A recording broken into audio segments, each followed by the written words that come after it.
Hello, everyone.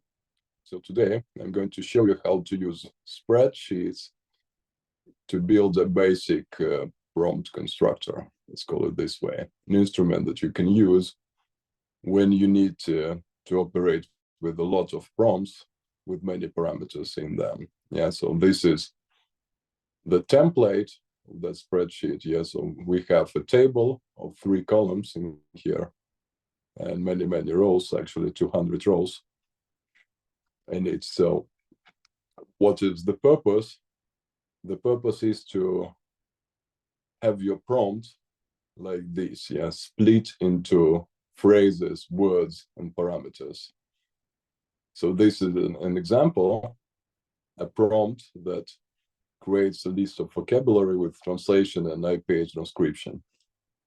So this is the prompt, yeah, so we have, like, static words, we may say, yeah, for the following, add, and, dot, use the format, yada, yada, yeah. Then we have some things that you eventually might want to change. For instance, words instead of phrases, or sentences instead of phrases, or something. Although I usually try to use the most universal definitions here, so you don't have to change them often. Yeah. These are the parameters that I highlighted, the cells that I highlighted, because these are the parameters that are most likely to change. Yeah, for example, you might want to change the language, you might want to change the transcription standard. Yeah, it might be United States, might be UK, and the list of words starts with this one. Yeah, so let's pick up some words, like, for example, go, walk, hop, run, clap, stomp, something like this. Yeah. Now you can see that the output, the actual prompt, appears here in this green field, green merge cell. Now we can copy it and send it to our precious ChatGPT and see what it goes. It looks ugly because there is some excessive formatting, but it's okay because we're feeding it to a machine, not to a human being. So a machine is going to pass it anyway. So it doesn't have eyes, basically, and the sense of beauty. So this is the result that we get. I would advise to use Google Bard instead. Why? Because we can actually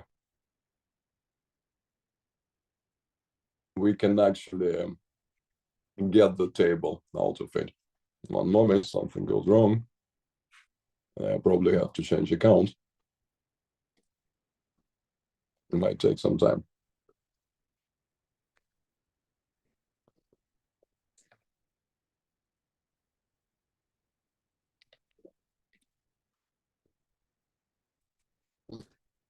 Yeah, let's see how it goes.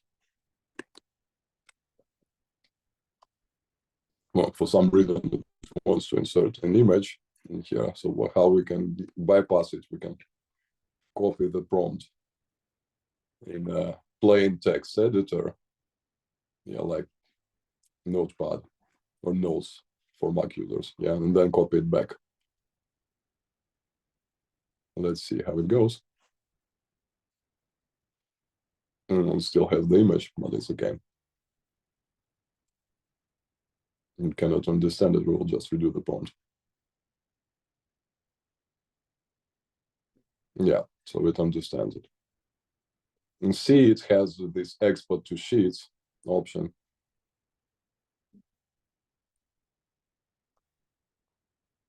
So you can actually right off the shelf, export it to a document, and then print it. It used to export to Google Docs, actually, yeah, but now for some reason it wants to export to sheets, but it's okay. Or we can just take the result from ChatGPT. Instead, of if we copy it this way, what will happen?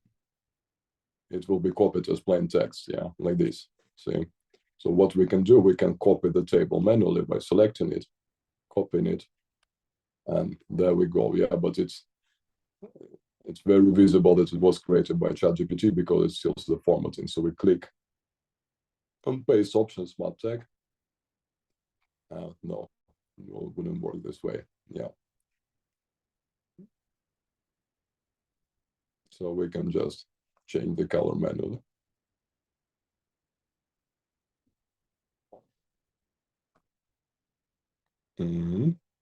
Well, that's pretty much it. Yeah, the formatting is another deal.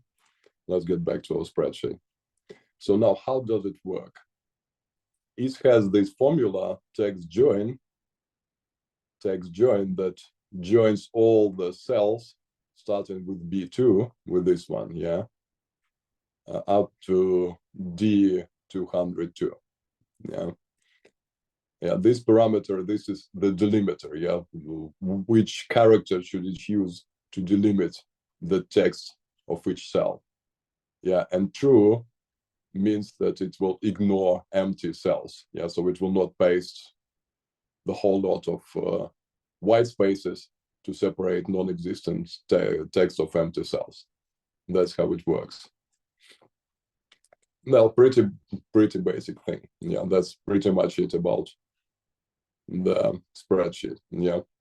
The other format you might want to use when you have many parameters, you might want to list them like this. Yeah, it's also a vocabulary generating spreadsheet, vocabulary generating prompts, but now it has these parameters. Yeah, they're enclosed in brackets, and then the actual values are listed after the prompt body.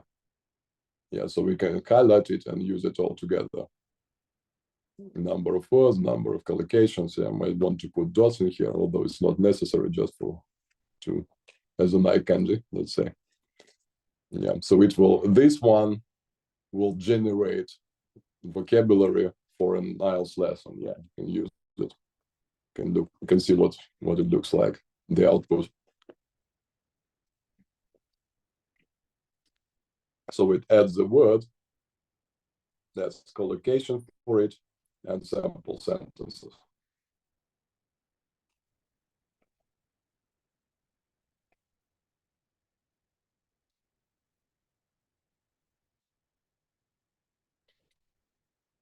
And that's how it is. Yeah, you can also add definition. You can complete the definition, the word. You can also ask him to add IPA transcription. Yeah, like this. Add definition of the words and IPA transcription. Let's see what it will look like this way.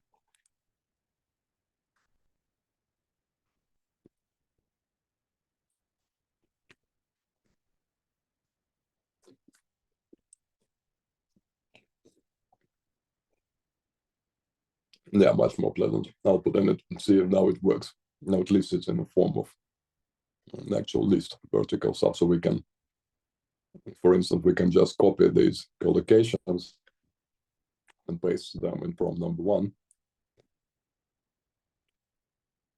and receive the translations, yeah, with APA transcription if we want.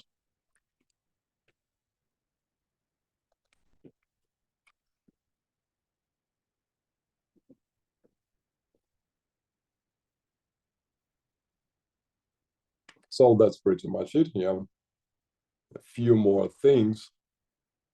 How to make it convenient to operate with multiple prompts. Yeah, so here is this first spreadsheet that is called TOC, short for table of contents, and it contains the list of all the other sheets, basically, with descriptions.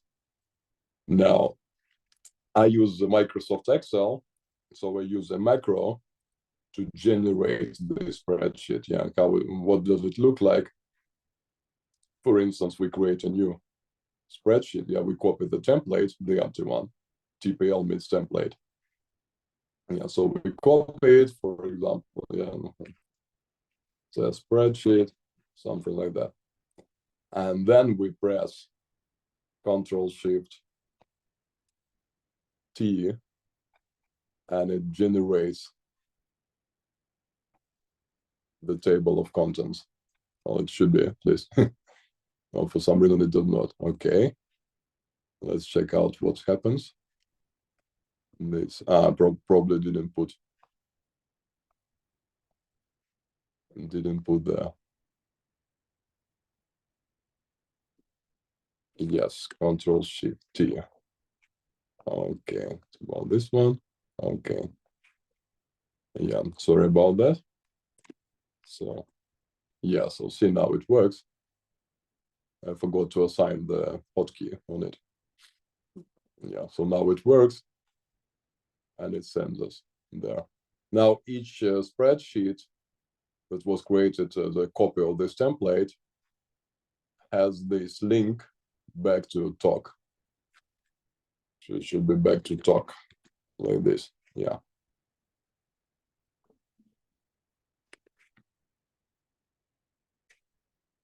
And by clicking it, you get back to the table of contents.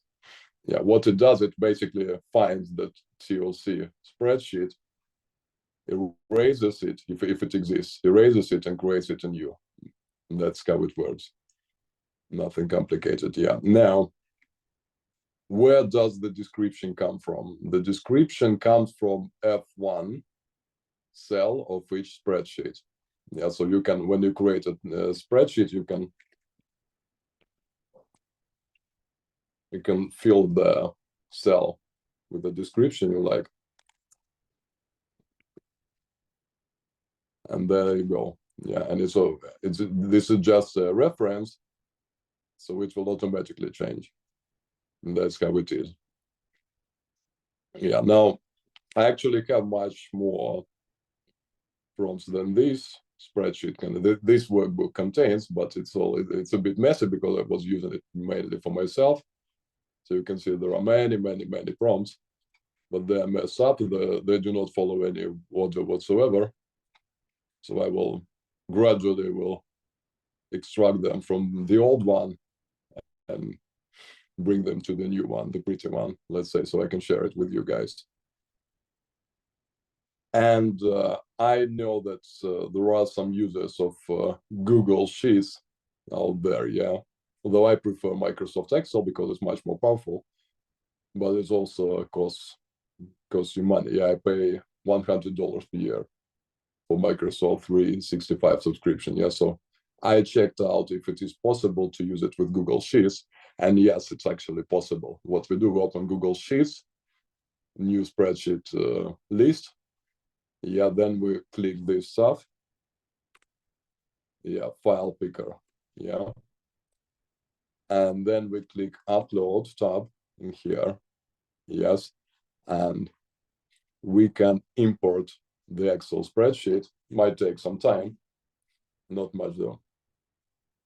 Bam, and it works. What we lose the macro functionality. We lose the ability to automatically generate a table of contents, but it's not a big deal actually, because still we can do it manually. If we add spreadsheets one by one, so we can just edit manually. It won't take much time. Yeah, if we do it in time. Yeah, so we just click Ctrl K, press here, sheets and named ranges, select our newly created spreadsheet, and for description we just put equal sign and link it to the respective cell F1. And there we go. Yeah, let's test if it works.